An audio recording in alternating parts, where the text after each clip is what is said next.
Perkenalkan, kami dari kelompok 6. Nama saya Yoni Uktaria dan rekan-rekan saya, Larasati Alif Putri, Cynthia Puspita Dewi, Tamariska Natali, dan Melvin Diana Titus. Kali ini saya akan menunjukkan cara olah data konfirmatory faktor analisis melalui aplikasi JASP. Konfirmatory faktor analisis atau CFA itu sendiri digunakan ketika model pengukuran telah ada teorinya dan konstruk instrumen tersebut tinggal dibuktikan atau dikonfirmasi dengan merepresentasikan hubungan antara satu atau lebih variabel laten dan variabel manifest. Pertama, kita harus menyiapkan file data yang akan diolah. Jika format file adalah XLS, harus diubah dulu menjadi CSV. Selanjutnya, kita buka aplikasi JASP. Lalu di sini, kita akan membuka data yang telah disiapkan dengan cara klik tanda strip di sebelah kiri atas layar ini, lalu pilih Open, Komputer, dan Browse. Lalu kita pilih data yang telah disiapkan dan klik Open. Akan muncul tampilannya seperti ini. Di sini kita memiliki data dengan konstruk yang memiliki 3 dimensi, dan masing-masing dimensi diukur dengan beberapa indikator di sini. Di sini kita memiliki 301 subjek.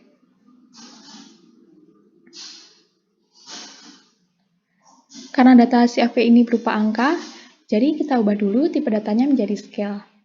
Caranya yaitu klik simbol yang ada di kiri item, lalu pilih scale. Nah, di sini kita lihat telah diubah semuanya menjadi scale ya. Tahap berikutnya, di bar atas ini kita klik faktor dan pilih konfirmatory faktor analisis. Akan keluar tabel seperti ini, dan kita akan melakukan pengelompokan faktor. Pengelompokan faktor ini berdasarkan dimensi dari konstruk yang kita ukur. Pada faktor ini, saya ganti nama menjadi dimensi 1.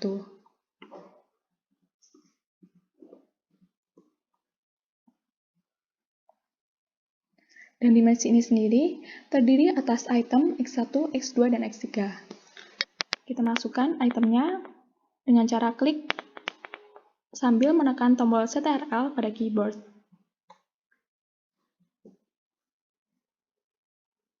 Kemudian saya tambahkan dimensi kedua dengan cara klik tanda tambah, lalu kita beri nama dimensi 2.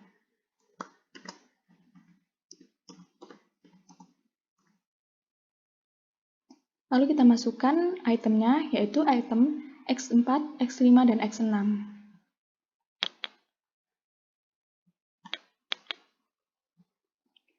Dan terakhir, kita buat kelompok dimensi 3 dengan menekan tanda tambah, lalu kita ganti namanya.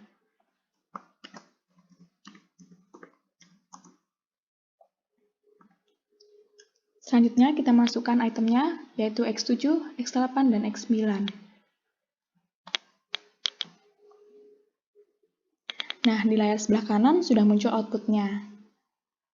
Selanjutnya, pada bagian bawah ini, pada model option ini tidak perlu kita isi, karena ini digunakan untuk melakukan modifikasi model.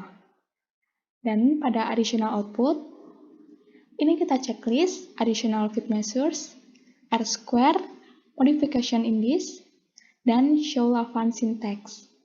Nah, pada cutoff ini kita menggunakan 0,3 karena subjek kita tadi berjumlah 301. Lalu, show Lavant syntax ini berguna untuk menampilkan sinteks atau coding jika kita ingin menganalisis lebih lanjut dengan R. Selanjutnya, pada plot. Nah, ini kita centang model plot dan show parameters. Ini berguna untuk menampilkan gambar yang merepresentasikan hubungan antara variabel laten dan variabel manifest. Nah, berikut adalah hasil perhitungan data melalui JASP dengan analisis CFA. Jadi tujuan daripada kita melakukan analisis CFA ini adalah untuk mengkonfirmasi apakah model yang sudah kita kerjakan ini sesuai dengan model teoritisnya. Di sini pada model fit terdapat chi-square test. Dan chi-square test ini sendiri memiliki sensitivitas terhadap jumlah item maupun jumlah responden penelitian. Dan kelemahan uji statistik ini, jika sampelnya besar, P-nya biasanya di bawah 0,05. Dan kalau kecil, maka P-nya di atas 0,05. Untuk model chi-square sendiri, ini kita mendapatkan hasil kurang dari 0,01. Nah, namun karena chi-square ini sensitif terhadap sampel, maka bisa kita abaikan. Kemudian kita beralih pada additional fit measures. Nah, pada bagian CFI, TLI, NNFA, NFI, EFI, dan RNI. Nah, ini syarat model fit haruslah di atas 0,9. Jadi, kita dapat lihat bahwasanya nilai yang kita peroleh sudah terpenuhi. Sedangkan pada bagian PNFI, di sini kita mendapatkan angka 0,611. Dan syarat dari PNFI ini adalah haruslah di atas 0. Jadi, sudah sesuai.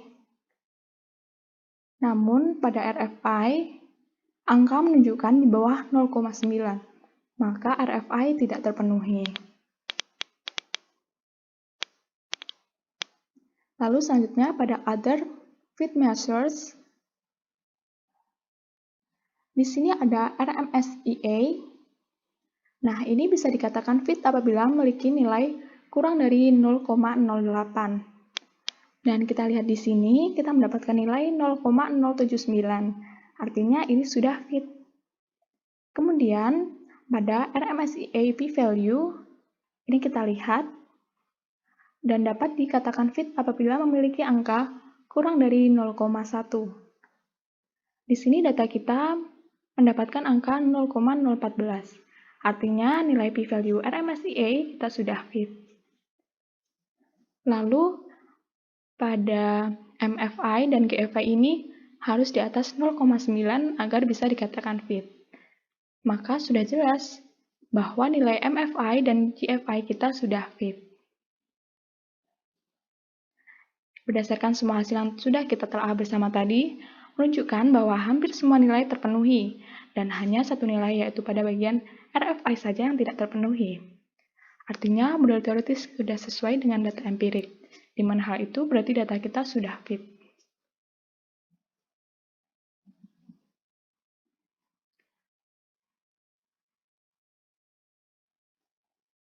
Kemudian, hasil daripada tabel R-square ini menunjukkan besarnya kontribusi indikator dalam merepresentasikan konstruk, atau seberapa besar varians menjelaskan konstruk yang diukur.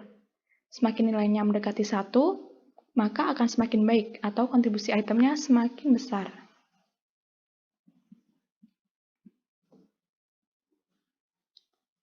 Selanjutnya, pada faktor loadings. Nah, ini bedanya dengan IFE. CFE ini hanya mengukur satu loading faktor ini, yaitu satu dimensi. Jadi, item 1 ini hanya berkorelasi dengan dimensi 1. Begitu juga dengan item lainnya hanya berkorelasi dengan dimensinya itu sendiri. Dan tidak berkorelasi dengan dimensi lain. Nah, lalu kita lihat tabel faktor kovariannya. Nah, di sini karena subjek yang kita gunakan 300 orang, maka faktor loading yang bagus haruslah di atas 0,3. Dapat kita lihat bahwasanya faktor loading kita di atas 0,3, maka sudah sesuai.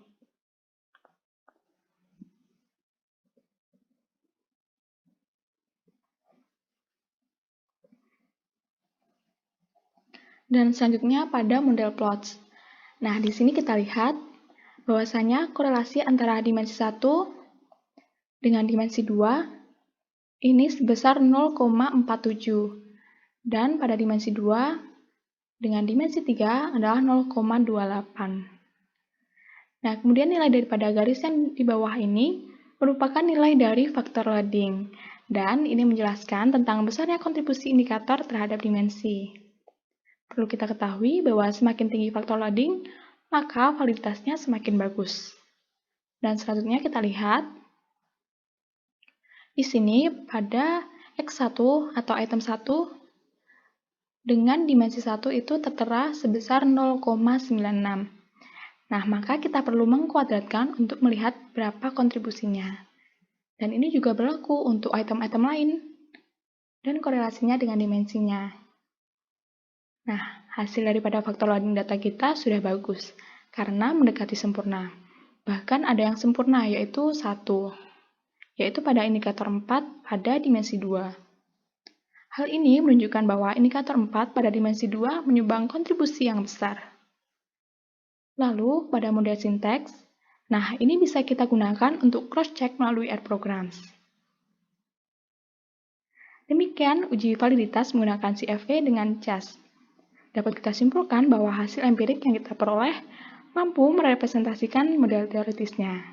Sekian dari kami, semoga bermanfaat. Wassalamualaikum warahmatullahi wabarakatuh.